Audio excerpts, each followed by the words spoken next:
ദേശീയ നേതാക്കൾ വിജയിച്ചാൽ അതിന്റെ ഗുണം ഉണ്ടാകണം. വയനാട് വെറുമൊരു സുരക്ഷിത മണ്ഡലം മാത്രമല്ല, കാന്തപുരം അബൂബക്കർ മുസ്ലിയാർ. കാന്തപുരം വീണ്ടും രംഗത്തിറങ്ങിയിട്ടുണ്ട്. കാന്തപുരം പുതിയൊരു പ്രസ്താവന ഇറക്കിയിട്ടുണ്ട്. എന്താ പറയുന്നത്? ഇത്തരത്തിൽ ഈ വയനാട് വെറുമൊരു സുരക്ഷിത മണ്ഡലമല്ല, നമ്മുടെ ദേശീയ നേതാക്കൾ വിജയിച്ചാൽ അതിന്റെ ഗുണമുണ്ടാകണം. ആർക്കാ ഉണ്ടാകേണ്ടത്? ഞമ്മന്റെ മതക്കാർക്ക് തന്നെയാണ്. അത് പച്ചയ്ക്ക് ഞമ്മന്റെ കൂട്ടർക്ക് ഗുണമുണ്ടാവണം എന്ന് പറയാതെ ഗുണമുണ്ടാകണം നാടിന് എന്നങ്ങോട്ട് പറഞ്ഞു കളയുക. അതിന്റെ പിന്നിലുള്ള ലക്ഷ്യം ഇത്ര മാത്രമാണ്. പിങ്കി ആയാലും നമ്മുടെ പപ്പു രാഹുൽ ആയാലും ഇനി പിങ്കിമോളായിട്ടുള്ള ഈ സോണിയുടെ 2 മക്കളുണ്ടല്ലോ, കോമാളികൾ. ഈ 2 കോമാളികൾക്കുമുള്ള ഒരു താക്കീതാണ്, ഇനി നീയൊന്നും ചുരം കയറി ഇങ്ങോട്ട് വരേണ്ട. വന്നു കഴിഞ്ഞാൽ ഞമ്മന് ഗുണമില്ലാത്തവരെ ഞമ്മൻ വിജയിപ്പിക്കില്ല. അത് ഞമ്മൻ ഇവിടെ തന്നെ ആളുകളെ വിജയിപ്പിച്ചോളാം. അതുകൊണ്ട് ഇങ്ങോട്ട് ചുരം കയറേണ്ട എന്ന് വലിയൊരു താക്കീതാണ്. അതായത് പപ്പും പിങ്കിയും ഒരു ഗുണവുമില്ലാത്തവർ എന്ന് പച്ചയ്ക്ക് നമ്മുടെ കാന്തപുരം മൊല്ലിയാര് പറഞ്ഞു കളഞ്ഞിട്ടുണ്ട്. ആ ഒരു വാർത്തയാണ്. ഇനി അടുത്ത ഒരു വാർത്ത വരുന്നു. അത് വലിയ പ്രാധാന്യമുള്ള ഒരു വാർത്ത തന്നെയാണ്. അതും നമ്മുടെ കാന്തപുരം അബൂബക്കർ മുസ്ലിയാരെ കേന്ദ്രീകരിച്ചുകൊണ്ട് വന്ന വാർത്തയാണ്. ശശികല ടീച്ചർ ആ വാർത്തയുമായി ബന്ധപ്പെട്ട ഒരു ഫേസ്ബുക്ക് പോസ്റ്റ് എഴുതിയിട്ടുണ്ട്. അതെങ്ങനെയാ വരുന്നതെന്ന് അറിയാമോ? ശശികല ടീച്ചർ പറയുകയാണ്, മൊയ്ലിയാരെ അവിടുത്തെ പ്രശ്നം ഇല്ലാത്തതല്ലല്ലോ, ജനസംഖ്യയല്ലേ. അതായത് നമ്മുടെ മൊയ്ലിയാര് പറഞ്ഞു കഴിഞ്ഞ എന്തെന്നറിയാമോ?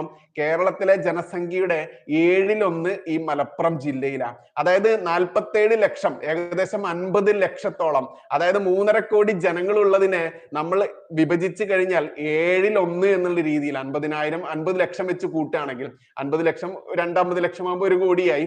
അങ്ങനെ 650 ലക്ഷം ആകുമ്പോൾ എത്രയായി? 3 കോടിയായി. 7ാമത്തെ 50 ലക്ഷം കൂടുമ്പോഴോ 3.5 കോടിയായി. അത്തരത്തിൽ 1/7 50 ലക്ഷം. ആലോചിച്ച് നോക്കൂ, 14 ജില്ലകളിൽ ഇത്രയും ഭൂരിപക്ഷമുള്ള ഒരു ജില്ല വേറെയില്ല. അതുകൊണ്ട് തന്നെ സർക്കാർ ഫണ്ടുകൾ വേണ്ട വിധം വിനിയോഗിക്കാൻ കഴിയാത്ത സാഹചര്യം. തിരൂർ കേന്ദ്രമാക്കി പുതിയ ജില്ല രൂപീകരിക്കണം. മുസ്ലിം ലീഗിന് പിന്നാലെ കേരള മുസ്ലിം ജമാഅത്തും രംഗത്ത്. മതപരമായ കണ്ണിലൂടെ ഇതിനെ കാണരുതെന്നും ഞമ്മന്റെ കാന്തപുരം പ്രഖ്യാപിച്ചിട്ടുണ്ട്. ഈ കാന്തപുരത്തിന്റെ ഈ പ്രഖ്യാപനത്തെയാണ് നമ്മുടെ ശശികല ടീച്ചറും കൃത്യമായിട്ട് ചോദ്യം ചെയ്തുകൊണ്ട് തന്നെ ചോദിച്ചിരിക്കുന്നു. മൊയ്ലിയാരെ അവിടുത്തെ പ്രശ്നം ജില്ലയില്ലാത്തതല്ലല്ലോ, ജനസംഖ്യയല്ലേ. ഇനിയോ അത് കുറയ്ക്കാൻ നടപടി സ്വീകരിക്കുകയല്ലേ വേണ്ടത്? അതിനായി മൊയ്ലിയാർ എന്തെങ്കിലും പദ്ധതി കണ്ടിട്ടുണ്ടോ? പെറ്റുകൂട്ടുന്നവർക്ക് ഇനാമായി സർക്കാർ ജില്ലയും മറ്റാനുകൂല്യങ്ങളും നൽകണോ?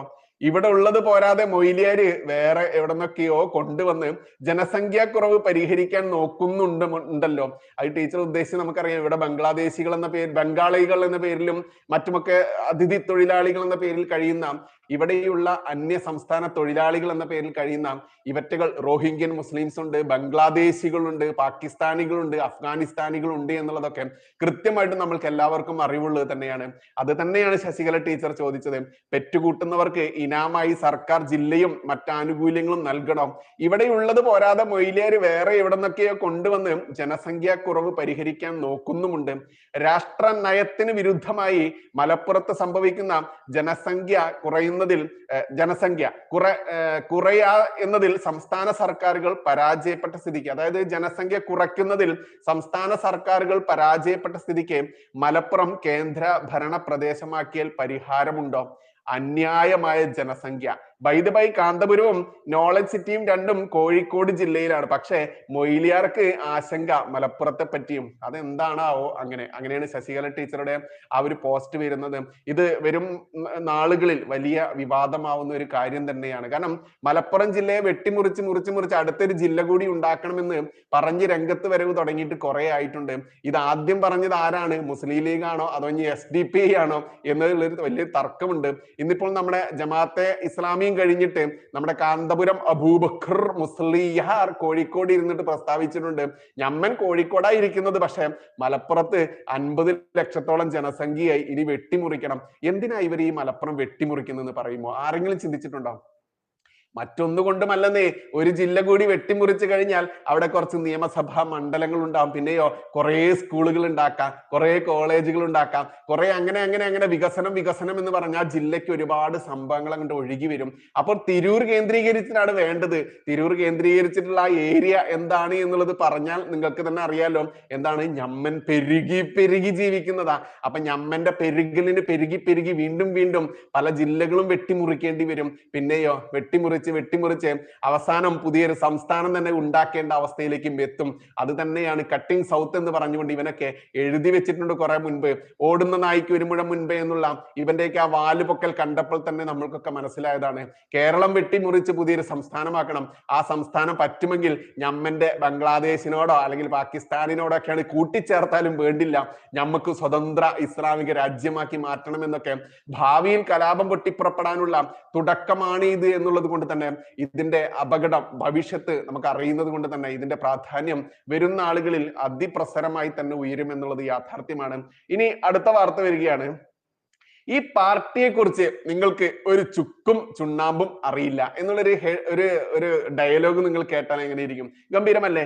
അതുപോലെ തന്നെയാണ് നമ്മുടെ കാസർഗോഡ് വിവാദ പരാമർശവുമായി കാസർഗോഡ് CPM ജില്ലാ സെക്രട്ടറി MV ബാലകൃഷ്ണൻ. ഈ MV ബാലകൃഷ്ണന്റെ വിവാദ പരാമർശം എന്തെന്നറിയാമോ? പ്രതികൾക്കെതിരെ നടപടിയെടുത്താൽ പാർട്ടിയിൽ ആളുണ്ടാവില്ല. ഗംഭീര മറുപടിയല്ലേ? അതായത് ഈ MV ബാലകൃഷ്ണൻ എന്ന് പറയുന്ന സഖാവ് പറയാണ് പ്രതികൾക്കെതിരെ, കാരണം വ്യത്യസ്ത ക്രിമിനൽ കേസുകളും ഒട്ടേറെ കേസുകൾ വരുന്നു, പോക്സോ അടക്കമുള്ള ബലാത്സംഗ പീഡന കേസുകളൊക്കെ വരുന്നു. ഇത്തരത്തിൽ വരുന്ന കേസുകൾക്കെതിരെയൊക്കെ സഖാക്കൾക്കെതിരെ നടപടി എടുത്തു കഴിഞ്ഞാൽ പിന്നെ പാർട്ടിയിൽ ആളുണ്ടാവില്ല എന്നാണ് നമ്മുടെ വിവാദ പരാമർശവുമായി കാസർഗോഡ് CPM ജില്ലാ സെക്രട്ടറി MV ബാലകൃഷ്ണൻ വന്നത്. ഇതും ഒരു ചാനലിലും റിപ്പോർട്ട് അല്ല കേട്ടോ. അതുകൊണ്ട് തന്നെയാണ് നമ്മൾ ഇത്തരത്തിൽ റിപ്പോർട്ട് അല്ലാത്ത വാർത്തകൾ തന്നെയാണ് നമ്മൾ കൊടുക്കുന്നത്. ഇനി മോനെ ദിനേശ എന്നും പറഞ്ഞുകൊണ്ട് നമ്മുടെ പ്രശാന്ത്, അതായത് നമ്മുടെ തിരുവനന്തപുരത്തിന്റെ MLA, വട്ടിയൂർക്കാവ് MLA, ആള് കുറെ കസേരയൊക്കെ ആളുടെ തോളത്തിട്ട് കൊണ്ട് അദ്ദേഹത്തിന്റെ ഓഫീസ് ഒഴിഞ്ഞു പോകുന്ന ഒരു വാർത്തയാണ് മോനെ ദിനേശ എന്നുള്ള വാർത്ത. ഇന്ന് രാവിലെ മുതൽ നമ്മൾ കേട്ടുകൊണ്ടിരിക്കുന്ന വലിയ വീരവാദമൊക്കെ ആയിരുന്നു.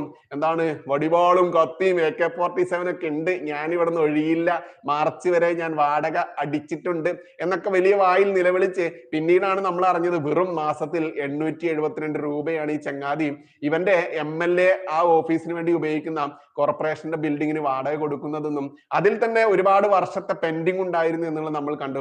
അത് ഇന്നിപ്പോൾ ശ്രീലേഖ IPS-ലൂടെ കൃത്യമായിട്ടും ഇവൻ അവിടെ നിന്ന് കണ്ടം വഴി ഓടുന്ന രീതിയിൽ വന്നിരുന്നു. ശ്രീലേഖ IPS-ന്റെ ഓഫീസിലേക്ക് ഇവന്റെ MLA ഓഫീസിനുള്ളിലേക്ക് കയറിയിട്ട് വേണം അവരുടെ ഓഫീസിലേക്ക് കയറാൻ എന്നുള്ളതും ഒരു കുടുസു മുറിയാണ് എന്നുള്ളതും അവർക്ക് റെക്കോർഡുകൾ പോലും സൂക്ഷിക്കാൻ സ്ഥലമില്ലാത്തത് കൊണ്ട് അവരുടെ ആ റൂമിനോട് ചേർന്നിട്ടുള്ള ടോയ്ലറ്റിലാണ് അവരുടെ റെക്കോർഡുകളൊക്കെ സൂക്ഷിച്ചത് എന്നുള്ള ആ ഒരു വാർത്തകളൊക്കെ നമ്മൾ കണ്ടു. എന്നിട്ടോ അതിനെ ന്യായീകരിച്ചുകൊണ്ട് മാധ്യമങ്ങളിലൂടെ ഈ പ്രശാന്ത് രംഗത്ത് വന്നു. അതായത് ഈ പറയുന്ന ശ്രീലേഖ IPS അദ്ദേഹത്തോട് വളരെ സൗഹൃദപരമായിട്ട് തന്നെ പറഞ്ഞു, നോക്കൂ, എനിക്ക് എൻ്റെ ഓഫീസിൽ ഒട്ടും സ്ഥലമില്ല, അതുകൊണ്ട് പ്രശാന്തിന് അനുവദിച്ചിട്ടുള്ള MLA ക്വാർട്ടേഴ്സിലേക്ക് നിങ്ങളുടെ ഓഫീസ് മാറ്റണം, എന്തെങ്കിലും ഒന്ന് ചെയ്യണമെന്ന് സഹോദര്യത്തോടു കൂടി അഭ്യർത്ഥിച്ച സമയത്ത് ഇവൻ കുറെ മാധ്യമങ്ങളെയും വിളിച്ചുകൂട്ടി അവർക്ക് മുൻപിൽ വലിയൊരു കലാപരിപാടിയൊക്കെ അഭിനയിച്ചു. എന്നിട്ടോ ആ കലാപരിപാടി 8 നിലയിൽ പൊട്ടി. ഇവൻ വാടക ഇത്രയാണ് കൊടുക്കുന്നത്, അതും പെൻഡിങ് ആണ്. ഇന്നിപ്പോൾ ഇവന്മാരുടെ കെയർ ഓഫിൽ, അതായത് 150 സ്ക്വയർ ഫീറ്റ് മാത്രം ഉപയോഗിക്കാൻ പെർമിഷൻ ഉള്ള ഇവൻ 300-ലധികം സ്ക്വയർ ഫീറ്റ് ഉപയോഗിച്ചുകൊണ്ട് ദുരുപയോഗം ചെയ്തു, അധികാര ദുരുപയോഗം ചെയ്തു എന്നുള്ളതും അതിന് വാടക കൊടുത്തില്ല എന്നുള്ളതും കോർപ്പറേഷന് ലക്ഷങ്ങളുടെ നഷ്ടമുണ്ട് എന്നുള്ളതും ഇനി ഇത്തരത്തിൽ 870-ഉം 1000-നുള്ളിലൊക്കെ വാടക നിശ്ചയിച്ചുകൊണ്ട് ഇവന്റെയൊക്കെ ബിനാമികൾക്ക് ഒരുപാട് എണ്ണത്തിന് ഈ കോർപ്പറേഷന് കീഴിലുള്ള ബിൽഡിങ്ങുകൾ വാടകയ്ക്ക് മറിച്ചു കൊടുത്തിട്ടുണ്ടെന്നും എല്ലാ വാർത്തകളും പുറത്തു വരുമ്പോൾ കണ്ടം വഴി ഓടുകയല്ലാതെ വേറെ രക്ഷയില്ല. അത്തരത്തിൽ വട്ടിയൂർക്കാവ് MLA കണ്ടം വഴി ഓടിയ വാർത്ത ആ ചൂടും ചുക്കാതിയോടും കൂടി തന്നെ നമ്മൾ പറയേണ്ടതുണ്ട്. കാരണം ഇതിനെതിരെ മാധ്യമങ്ങൾ കൊടുത്ത വാർത്ത എങ്ങനെയെന്ന് അറിയാമോ? ശ്രീലേഖ IPS-നെ വളരെ തരം താഴ്ത്തി പരിഹസിക്കുന്ന രീതിയിലാണ് നമ്മുടെ മരംമുറി ചാനലൊക്കെ ഉണ്ടല്ലോ, പിന്നെ മുക്കാൽമൺ ചാനലൊക്കെ ഉണ്ടല്ലോ, ഇത്തരം ചാനലുകളൊക്കെ കൊടുത്തത്. അതുകൊണ്ട് ഇതിന്റെ യാഥാർത്ഥ്യം ഇതാണ്. ഇനി തീവെട്ടിക്കൊള്ളകളുടെ കണക്ക് പുറത്തു വരാനിരിക്കുക തന്നെയാണ്. ശ്രീലേഖ IPS അതിന് ഒരു നിമിത്തമായി എന്നുള്ളതാണ്.